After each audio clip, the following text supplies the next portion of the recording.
आलेला नाहीये, आलेले आहेत जांबिली आणि अंकित देवनावे. सुरुवात होते. नाणेफेक जिंकली ती देवनावेनं. प्रथम क्षेत्ररक्षण घेतलं. पहिला चेंडू अभि बोरकरचा मैदानात येतोय तो राहुल. अभि टू राहुल, लेफ्ट मोर. हा जोरदार अपील केला विकेट किपर न, कोणताही प्रभाव नाहीये तो अंपायर वर. एकेरी धाव सहज सोडून काढली या फलंदाज राहुलनी, पण खातं खोललं पाहिलं तर सगळ्या धावा एक्स्ट्रा. ठीक आहे, तसं पाहिलं तर गोलंदाजी दिशाहीन होते, परंतु फलंदाजांकडून अजून बॅटला चेंडू फलंदाजांना मोके मिळत नाहीयेत. फलंदाज म्हणतात की जर फुकटचा जर मिळत असेल, आपण म्हणतो ना की पोरगा चालतोय तर कडीवर कशाला घ्यायचं. राहुलनं अजूनही आपलं खातं खोललेलं नाही. हा चेंडू कट केलाय, फक्त चेंडू जातोय पॉइंट मध्ये. एकच धाव मिळणार. लो स्कोरिंग मॅचेस आज जास्त होत आहेत. रिव्हर्स स्वीपचा फटका मारण्याचा प्रयत्न केला तो फलंदाजानं. निर्धाव चेंडू जातोय. अभि बोरकर तसं पाहिलं तर अनुभव ठासून त्याच्यामध्ये भरलेला आहे. खेळणारा अभि बोरकर बॉलिंग मार्कवर. मस्त चेंडू, यॉर्कर पद्धतीचा चेंडू फक्त कट केलाय आणि चपळता दाखवली यष्टीरक्षकानं. त्याचा फायदा मिळण्याच्या ऐवजी नुकसान मिळतंय.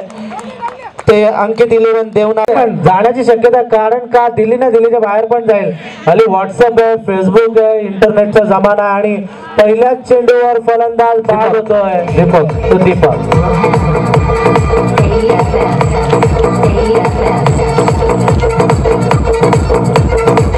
तांडेल ना, जसकरचा तांडेल, सुधीर तांडेल, बरेचसे चांगले झाले खेळाडू. हा चेंडू अभिचा जबरदस्त चेंडू, तेवढा चांगला फटका, तेवढं चांगलं क्षेत्ररक्षण पाहायला मिळतं. एकेरी धावून पूर्ण करतात फलंदाज. स्वतःच आणि संघाचं खातं खोललंय. स्ट्राईक मध्ये येतोय तो अल्पेश. हा मस्त फटका आणि क्षेत्ररक्षण करण्याचा प्रयत्न केला, झेल घेण्याचा प्रयत्न केला तो आकाश तारेकरनं. अगोदर त्याला वाटलं की चेंडू मागे जाईल. 21 चेंडू मध्ये 21 चेंडू 35 धावा. अभि बोरकर तयार.